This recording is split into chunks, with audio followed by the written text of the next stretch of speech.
Mpuuga ne Anita Among batabuserwa ssente. Mpuuga azibbye. Ekijja kijje kanzirye nyinza obutadda mu palamenti.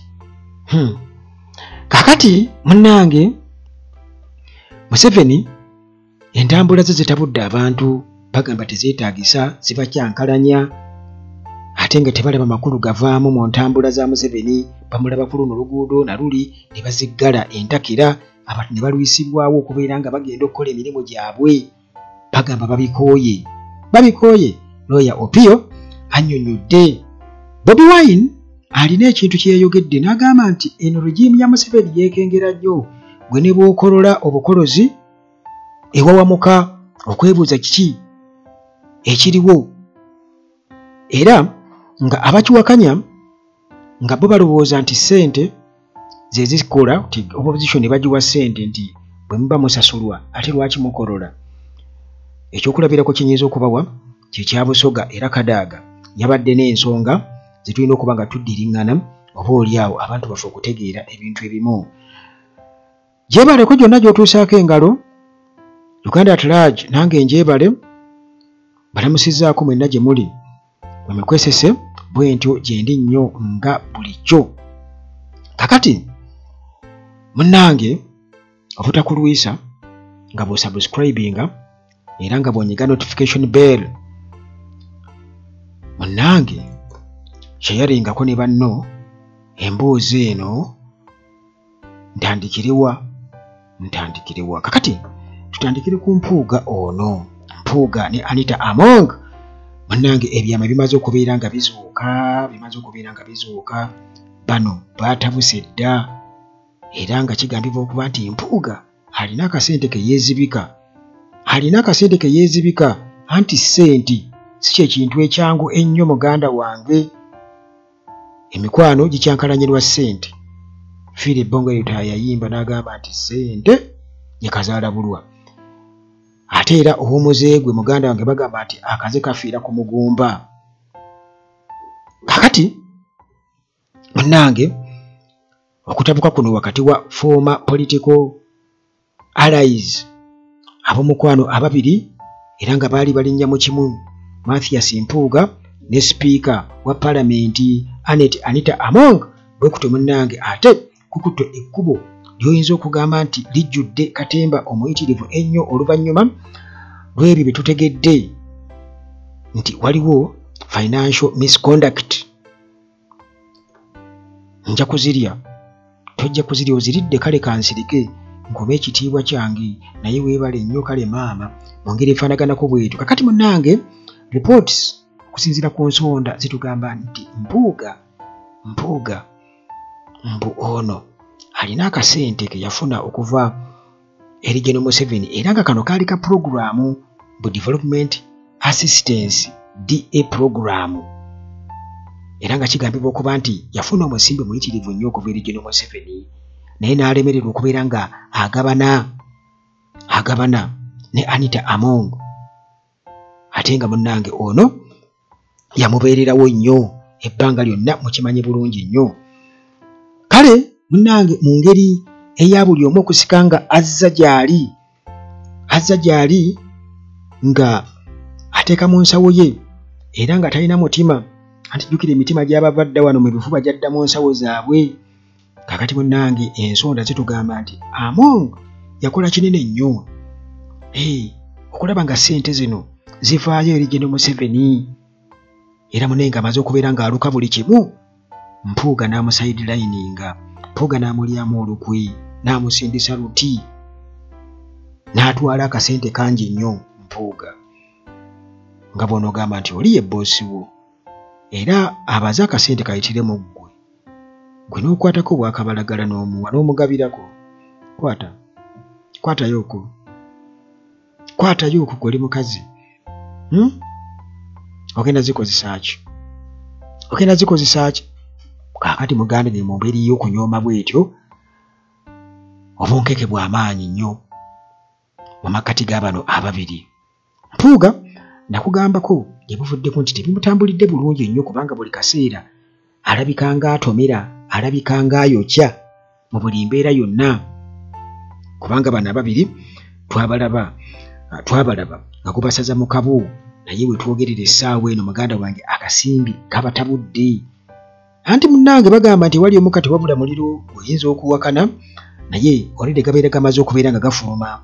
Kakati munnange akaseera kano mpuuga ate era akagamba akaseera kano gabe nkutegeeza nti alina ebizibu bingi nnyo kubanga public bwetyo newankubadde nga ne Anita Among ali under public scrutiny. Abantu bali mu kumutunuulira mu kumwambula akagoye kamu ku kamu naye n'empuuga naye bonna bali mu corruption scandals zezimu. Abantu babamanyi nga abasajja baba bayinga abalina gurupu eyo era ng'ekulirwamu Anita Among kubanga beezibika omusimbi ogulumibwa omusolo era nga munnange ba critics bagamba nti tewaliwo transparency yadde n'akamu mu fund allocation. Nti bano Anita Among yatugaa nti ssente ziba zigenda kukola mirimu gye ziba zigenda kukola kino naye Museveni n'akoonamu. Kati tumanyi ababiri bano Museveni akitegeera nti ya balidde naye kwegamba bimubeezaawo. Waakiri eggwanga okufiirwa ssente empitirivu naye nga ye Museveni ali mu buyinza. Waakiri muhoozi waakiri era bakukola kyonna ekisoboka. Bannayuganda balina kulumagwa waggulu okulanga ebikolwa bino abantu nga bano balekerwawo okubeera nga bawaanibwa.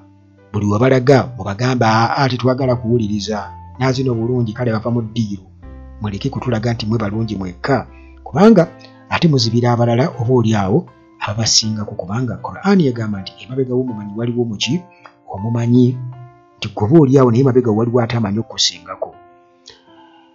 Ati bagamba nti nugoza dda kkubira engoma n'okola ki n'ozina. Kakati munnange Among tumumanyi nnyo ali influential nnyo mu political circles eza Uganda era nga essaawa eno akyasirise ku nsonga eno. Naye jjukira nti Among si ye muntu abacking off amangu, si ye muntu akuleka tasonyiwa. Alinga mukama we Museveni yo mpuuga bw'atyo yeerimbika mu kitiibwa ekyo. Omwami kumbe eno muganda wange muzibu nnyo. Kakati akakasente nako tukategedde keyinza kubita tunamanya musimbi gwenkana gutya naye tujja kugubabuulira obungi bwagwo. Kakati newankubadde tetunaba kubeera nga tutegeera ensonda tezinatubuulira nti bano batabuse kyenkana ki. Mpuuga kwolwa n'asesema abakuluna n'asesema agamba wange ebitano wangirira naye kati kale kanzireeta onsonyiwe. Tetunamanya fall out yenkana etya magnitude yaayo. Kakati nekitumanyi nti Mpuuga ne Among bano muganda wange wali tebakyakwatagana era nga musimbi ogwa DA. Musimbi ogwo Mpuuga agufunye n'agulyako mukwano gwe naye ng'okunoonyereza munnange kugenda mu maaso era tujja kukitegeera. Jjukira nti abantu bo bakyanoonyereza era tebeerabira babeera batunula nti byatendeka bwe bityo bya paalamenti mulage embalirira mugole mutya mujjukire bulungi nnyo. Kati Mpuuga ne Among tebannaba kubeera nga baanukula ku nsonga zino naye ndowooza banaatuwa answers bwe banaba basobodde. Tetunaba kubeera nga tutegeera kubanga oba oli awo batya okuswalibwa mukama waabwe bajja kwebuliza buliza omwo. Ate ne Museveni naye bw'ati asirikira omwo n'akimanya kati awo asinzira okubeera nga abakozesa byonna byayagala. Eyo tuvuddeyo munnange tudde ku ntambula za Gen. Museveni. Bagamba nti bo baziyita travel madness. Bamugambye nti entambula ze ez'ekiralo zitukosezza nnyo obulamu bwaffe kubanga otambula odde eri tukooye okubeera challenge n'entambula z'omuganda wange. Naffe tuli bannayuganda ate byotambula tebikola ki tebitugasa. Twebuuza kiki basoza omugamba nti ozunga ki bannange. Kakati munnange omulwanizi w'eddembe era nga ono si mulala ye lawyer Nicholas Opio. Ono akutadde Museveni ku nninga annyonnyole lwaki atambula azungadde eno n'eri buli kaseera mu Kampala ate ng'akozesa enguudo ze zimu buli kaseera. N'agamba nti kino kireeseewo obuzibu obw'amaanyi, si kirungi yadde n'akamu, kikosezza nnyo bannayuganda. Opiyo yanokoddeyo ruutu emu wano mu Kampala. Yagambye nti eri makati ga Arena Mall n'Ensambya Hospital.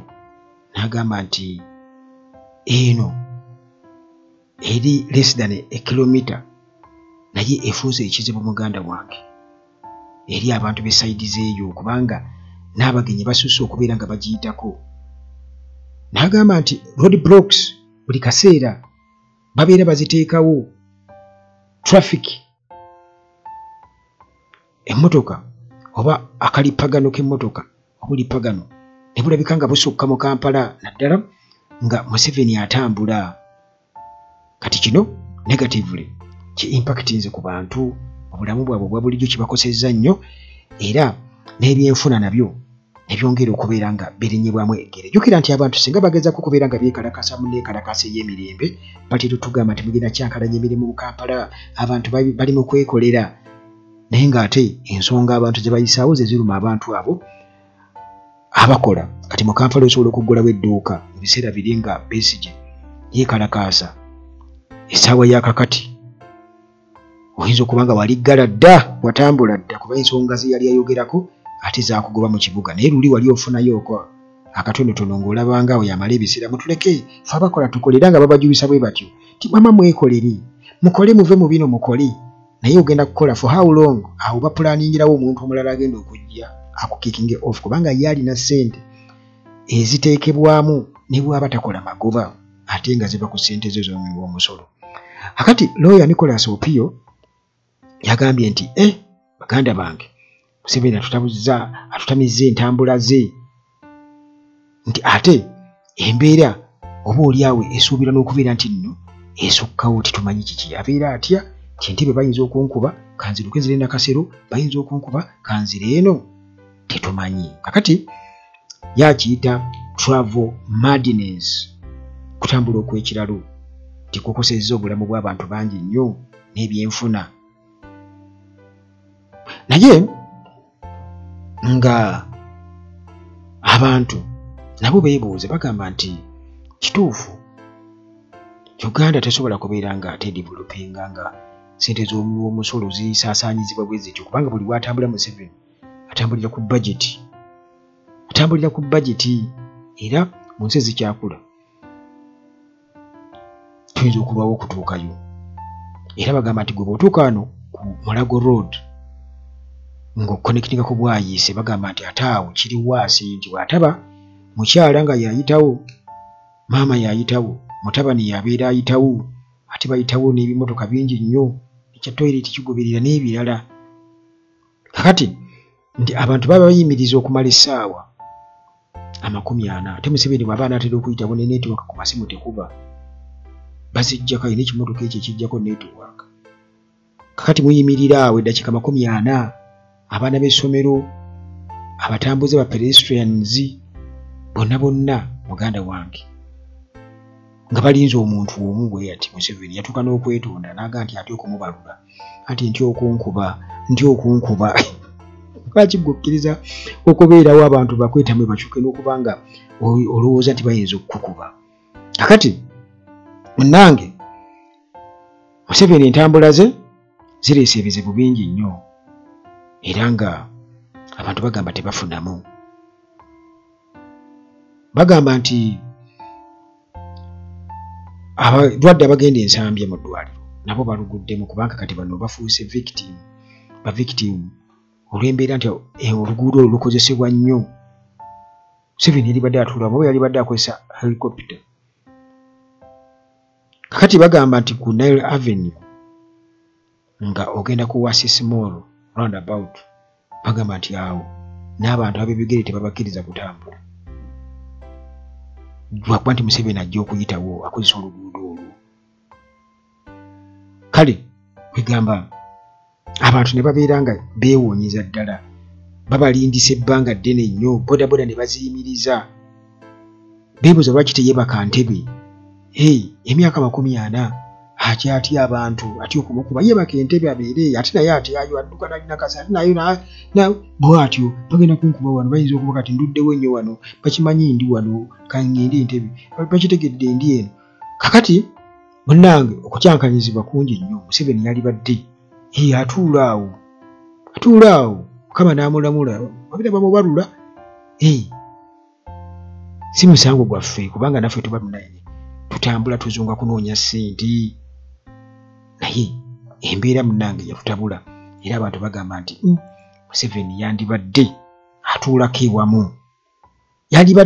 ewamu ayitirizza okutambula kakati munnange eyo nga tuvuddeyo waliwo omuntu omu yakomentinze Samuel nabadde Samuel nga ndi mu kuyita mu bintu ebimu kati Bobi Wine yabadde ku NBS n'abaako byayogera kati waliwo omuntu eyakomentinze kwekyo Bobi Wine kyeyayogedde naye endowooza eno kwegamba bw'ogitunuulira ekisooka yakuduula eraga omuntu ali arrogant abantu abatafaayo bo abalowooza nti baatuuka omuntu amala gabuuza ekibuuzo kasinabakuwa kibuuzo Bobi Wine yagambye eki Bobi Wine yagambye nti regime ya Museveni eri paranoid nti omuntu ne bw'abeera nga akolodde bukolozi kitegeeza bajja kumunoonyerezaako kwegamba bo bali awo mu mbeera ey'okwekengera ey'okulowooza nti buli muntu tabaagala buli muntu ali against them kakati bw'atyo Bobi Wine nga president w'ekibiina ekya National Unity Platform agamba nti level eya paranoia yasukka ng'agamba nti gwe ne bw'okola akantu akatono ennyo bwe kati bakalabanga ekirooto eky'entiisa bamanyi buli muntu tabaagala gwe ne bw'okola akantu akatono bwe kati kati Bobi Wine ekiyayise okukolola yagambye nti regime eri mu paniki ey'amaanyi nti gwe ne bw'okolola obukolozi obanga ataddeko alamu era batandika okubeera nga bakunoonyerezaako kati wabaawo omuntu yakomentinze n'agamba nti lwaki okolola oba lwaki muba mukolola ng'ate musasulwa billions n'agamba nti ekyo munnange tekikkirizibwa buba buli bwankwe okitegeera kati ekintu kino bw'okitunuulira kikulaga nti abasajja bano bakimanyi bulungi nnyo nti opposition eva ebadde nga silent olw'okuba bagiwaayo akasente era nga bagezako nnyo kiteekawo nti opposition efuna ssente okuva mu iPod mbu lwaki tebazigaana bu ssente ziva eri Museveni ssente za Museveni kumbe ebyobufuzi mu Uganda okusinziira nga bwe biri mu ssemateeka era okudevelopinga ensi kitegeeza nti waba balina okubaawo landscape eri leveled eya political ground erina okubeera leveled era nga balina okusupportinga gavumenti erina okusupportinga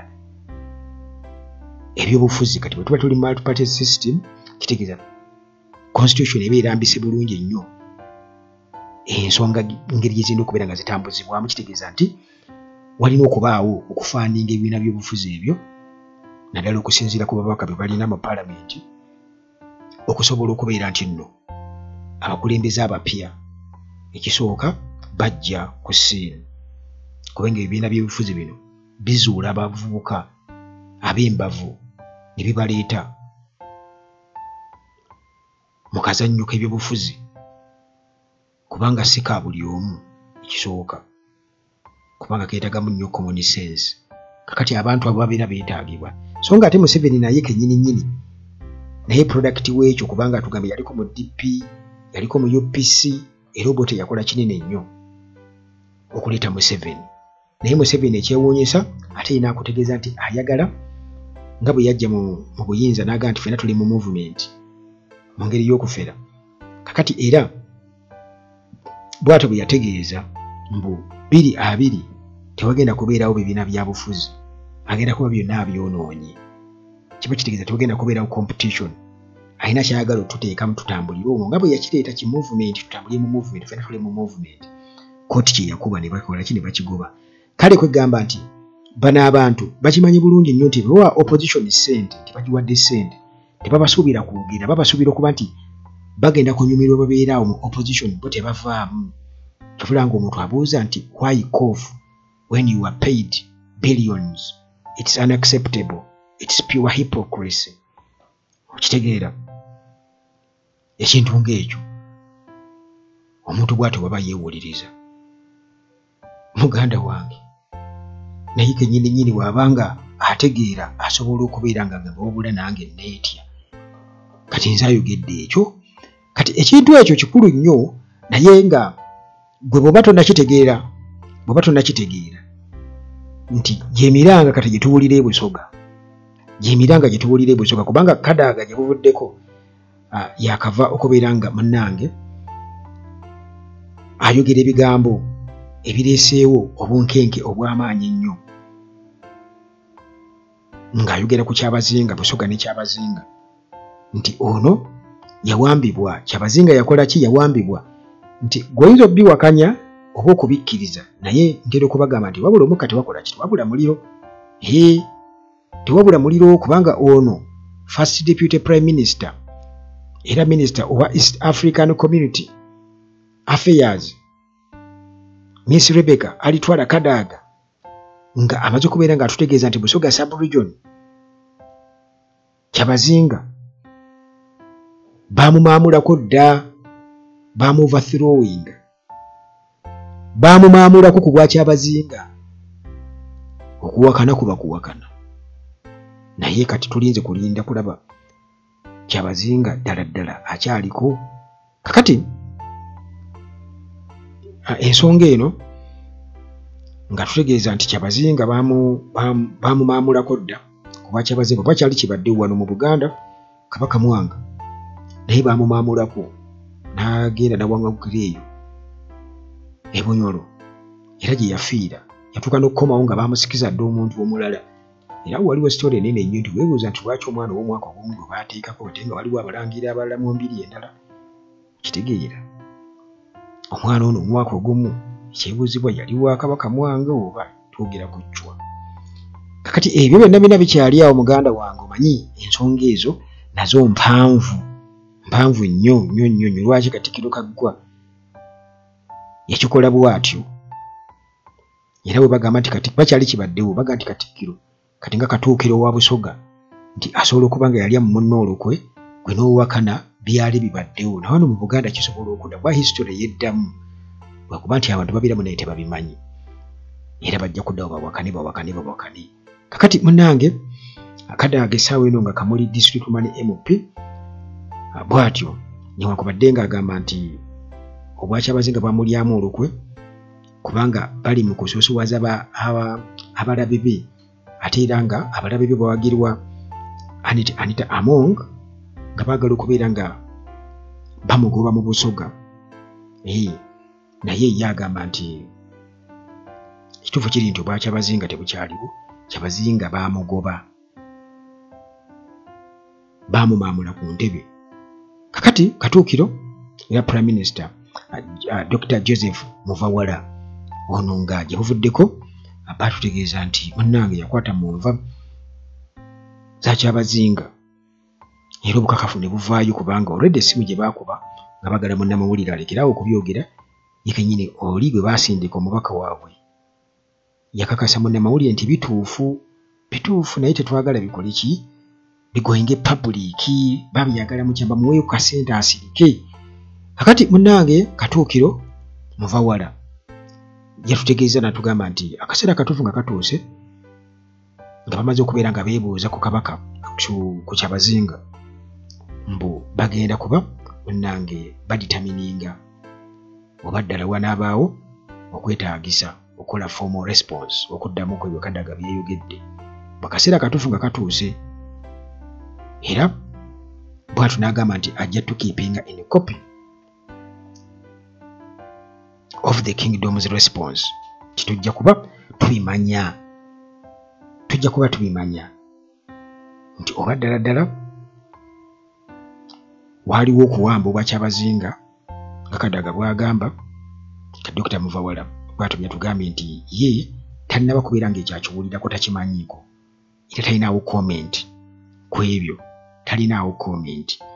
Naye munnange okwegaana mu kkooti okugamba nti tomanyi tekitegeeza nti omusango tewakola ki, tewaguzza. Tekitegeeza nti omusango tewaguzza. Kati ekyo munnange mulina okubeera nga mukitunuulira. Kati mu kino kikyengezaako okulaga nti mujjukira bulungi nnyo wano nga tuli ku mbaga ya Kyabazinga muhoozi omukolo agwefuze era gavumenti ekoze eki. Ntera okubagamba teryalumirirwa talina kigendererwa. Bwe twogerera essaawa zino omusimbi gwe baba guli omungi ennyo era nga bazze babawa omusimbi essaawa eno ebiriyo biri bwe bityo newankubadde nga waliwo okubuzaabuza mu kuwakana.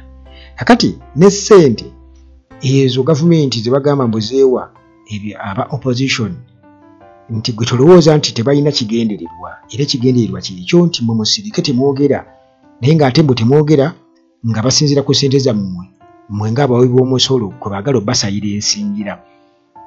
Kati ne Busoga nayo suubira nti kubanga already Anita Among ataddeyo amaanyi mangi nnyo okulaba nga anisiitinga oba ng'agoba Kadaga kuba Women MP ow'e Kamuli nti amumalemu amaanyi politically newankubadde nga naye obaoliawo yandibadde yawummula dda. Abamu bagamba nti kituufu Kadaga bw'avaawo Busoga yeekaabire, nti bw'avaawo Busoga yeekaabire. Abalala bagamba mbu buli kintu kibaako ekiseera kyakyo, Kadaga alina okuwa room ey'abapya okubeera nga bajja okutambuza Busoga okugenda mu maaso. Naye yabagamba nti Museveni yali agaanye era nze nakola ki? Nze nayogerera Kyabazinga era jjukira nti Kyabazinga yalwawo okubeera ng'ateekebwako Museveni nga yabagaana nga balinze mbu yaasalewo paka lwe yasalawo gabula n'akola ki? N'alayizibwa. Kakati munnange omusimbi awo makkati weeguli mungi nnyo naye gugenda kubalekawa nga gubayuzizza oba nga gubagasse nga muli wamu. Nga gubagasse nga muli wamu kati okukolola kwammwe kwetaagisa oba Kadaga abeera akolodde nga bwene bwagamba nti bw'okolola kiba kitegeeza nti oba nga asawundize alamu. Kati okukolola kwa Kadaga obaoliawo era kugenda kubaako impact ey'amaanyi ku Busoga. Tulinze okwewakana oba okukkiriza kubanga Kabaka asobola okubeera mu buwambwe oba Kyabazinga okubeera mu buwambwe. Naye mulaba wano wekiri e Buganda. Naye mulaba bwe kiri e Buganda Kabaka yawambibwa era n'atuuka naye kennyini okulaajana bannange n'atuuka n'emikono olumu ogitambuza ng'agitadde mabega. Bingi nnyo byakoze era Abaganda bye bayinterpretinga nti ebibiina obubonero obw'amaanyi ennyo eri oba nga agezaako okuteekinga okuwa sigino ku ki ekigenda mu maaso n'atuuka n'okwogerayo kennyini nti bannange sirinaawo maanyi oba buyinza buli kimu baakiwamba. Kati juzi map yagenda kufuluma tekuli Buganda, ekigambo Buganda tekiriiko, kuliko Central Region. Ate ng'ebintu ebyo tuze nga tubiwulira emabega eyo. Kati gwe bw'oba nga wawulira ebintu ebyo emabega eyo nga babyogerako kwali kukolola n'onyooma n'owakana n'okola otya kati map yiye enfulumye. Kiba kitegeeza nti wali omu kati bakola ki? Tiwabula muliro era abangi bwe basonga muganda wange wabaawo ensonga.